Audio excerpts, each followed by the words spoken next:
സാൻഡ്വിച്ചിൽ chicken കുറഞ്ഞത് ചോദ്യം ചെയ്ത വിദ്യാർത്ഥികൾക്ക് ചിക്കിംഗ് മാനേജറുടെ ഭീഷണി. വിദ്യാർത്ഥികൾ സഹോദരങ്ങളെ വിളിച്ചു വരുത്തിയതിനെ തുടർന്ന് കയ്യാങ്കളിയും ഉണ്ടായി. ഇടപ്പള്ളി ചിക്കിംഗ് ഔട്ട്ലെറ്റിൽ ചൊവ്വാഴ്ചയായിരുന്നു സംഭവം. ഇരു കൂട്ടർക്കും എതിരെ എറണാകുളം സെൻട്രൽ പോലീസ് കേസെടുത്തു.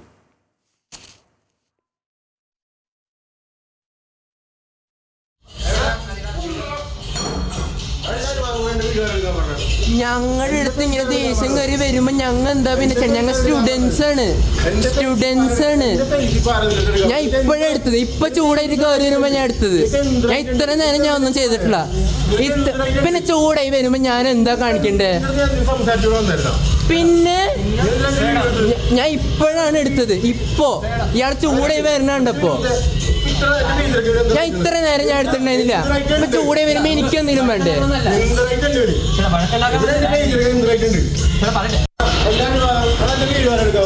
എന്ത് ഞാൻ ഇപ്പോഴെടുക്കാൻ തുടങ്ങിയത്. ഇപ്പോ എത്ര നേരം ഞാൻ എടുത്തിട്ടില്ല. പുറത്തേക്ക് വരില്ല, ഇവിടെ ഒന്ന് സംസാരിക്ക്.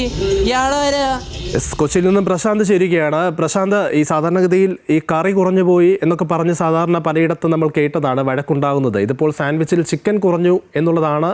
ഇത് ചോദ്യം ചെയ്തുകൊണ്ടാണ് വിദ്യാർത്ഥികൾ ഈ മാനേജറോട് സംസാരിക്കുന്നതും മാനേജറുടെ ഭാഗത്തു നിന്ന് ഭീഷണി ഉണ്ടാകുന്നതും. എന്താണ് നിലവിലത്തെ സാഹചര്യം? ലിജിന്, ഇത് ചൊവ്വാഴ്ച നടന്ന ഒരു സംഭവമാണ്. അതായത് ഇന്നലെ ഉച്ചയോടുകൂടി ഇടപ്പള്ളിയിലെ ചിക്കിങ്ങിൻ്റെ ഔട്ട്ലെറ്റിൽ സാൻഡ്വിച്ച് വാങ്ങാനെത്തിയ വിദ്യാർത്ഥികളാണ് ഈ സാൻഡ്വിച്ചിൽ ചിക്കൻ്റെ അളവ് കുറവാണ് എന്ന് ചൂണ്ടിക്കാട്ടിയത്. ഇതിനെ തുടർന്ന് ഈ മാനേജർ ദേഷ്യപ്പെടുകയായിരുന്നു. കഴിഞ്ഞ ദിവസവും ഈ വിദ്യാർത്ഥികൾ ഇതേ ഔട്ട്ലെറ്റിൽ ഇവിടെ സാൻഡ്വിച്ച് വാങ്ങാനെത്തിയപ്പോൾ ഇതിൽ ചിക്കൻ്റെ അളവ് കുറവ് കാണുമെന്ന് കണ്ടെത്തി ഇന്നലെ ഇവരിത് ദൃശ്യങ്ങൾ പകർത്തുകയായിരുന്നു. ഇത് മാനേജറുടെ ശ്രദ്ധയിൽപ്പെടുത്തിയപ്പോൾ അയാൾ വിദ്യാർത്ഥികളോട് ദേഷ്യപ്പെടുകയായിരുന്നു. തുടർന്ന് വിദ്യാർത്ഥികൾ വീഡിയോ എടുക്കാൻ തുടങ്ങി. ഇതോടെ ഇയാൾ കൂടുതൽ കോപാകുലനായി വിദ്യാർത്ഥികൾക്ക് നേരെ പാഞ്ഞെടുക്കുകയായിരുന്നു. തുടർന്ന് വിദ്യാർത്ഥികൾ പേടിച്ച് തങ്ങളുടെ സഹോദരങ്ങളെ വിളിച്ചു വരുത്തുകയായിരുന്നു. സഹോദരൻ എത്തിയതോടെ ഇയാളുടെ ഭാവമൊക്കെ മാറി. ചെക്കിംഗ് ഔട്ട്ലെറ്റിലെ മാനേജർ വാച്ചൊക്കെ കയ്യിൽ നിന്നും അഴിച്ചു മാറ്റി ഒരു കത്തിയുമൊക്കെ എടുത്ത് ഈ സഹോദരനെതിരെ നേരെ പാഞ്ഞെടുക്കുകയായിരുന്നു. ഈ വിദ്യാർത്ഥികൾ തന്നെ പകർത്തിയ ദൃശ്യങ്ങളാണ് നമുക്ക് ലഭിച്ചിട്ടുള്ളത്. ഏതായാലും ഇയാൾ ഈ ഔട്ട്ലെറ്റിന് വെളിയിൽ വന്ന ഈ വിദ്യാർത്ഥികളിൽ ഒരാളുടെ സഹോദരനും ഈ ചെക്കിങ്ങിൻ്റെ മാനേജറും തമ്മിൽ തർക്കം നടക്കുന്നതിനിടയിൽ വിദ്യാർത്ഥികൾ പിന്നിലൂടെ വന്ന് ഈ മാനേജറെ പിടിച്ച് ഇയാളുടെ കയ്യിൽ നിന്നും കത്തി പിടിച്ചെടുക്കുകയായിരുന്നു. ഇതേ തുടർന്ന് ഇരു കൂട്ടരും തമ്മിൽ സംഘർഷം ഉണ്ടാവുകയും ചെയ്തു. കയ്യാങ്കളിയിലേക്ക് കാര്യങ്ങൾ പോയി. പിന്നീട് പോലീസ് സമീപത്തുണ്ടായിരുന്ന പോലീസ് ഇടപെട്ടാണ് ഈ ഇരു കൂട്ടരെയും പിടിച്ചു മാറ്റിയത്. പിന്നാലെ ഇരു കൂട്ടർക്കുമെതിരെ പോലീസ് കേസെടുക്കുകയും ചെയ്തു.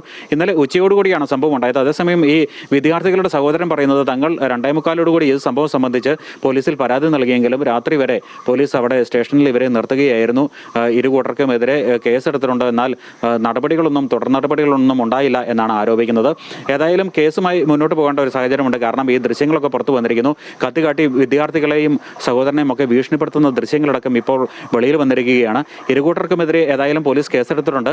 തുടർ നടപടികളെക്കുറിച്ച് ഇനിയും അറിയേണ്ടതുണ്ട്. ഏതായാലും ഈ ദൃശ്യങ്ങളൊക്കെ പുറത്തു വന്ന സാഹചര്യത്തിൽ കേസ് ഒഴിവാകില്ല എന്നാണ് മനസ്സിലാക്കാൻ കഴിയുന്നത്. ഈ മാനേജറെ കയ്യേറ്റം ചെയ്ത സാഹചര്യത്തിൽ വിദ്യാർത്ഥികളുടെ സഹോദരനെതിരെയും വിദ്യാർത്ഥികൾക്കെതിരെയും കേസുണ്ട്. അതേപോലെ തന്നെ കത്തിക്കാട്ടി ഭീഷണിപ്പെടുത്തിയതിന് മാനേജർക്കെതിരെയും കേസുണ്ട്. ലിജൻ, ശരി. എന്തായാലും ഒരു ചിക്കനും സാൻഡ്വിച്ചും അവസാനം കേസ് വരെ കാര്യങ്ങൾ കൊണ്ടെത്തിച്ചിരിക്കുകയാണ്. പ്രശാന്താണ് വിവരങ്ങൾ നൽകിയത്.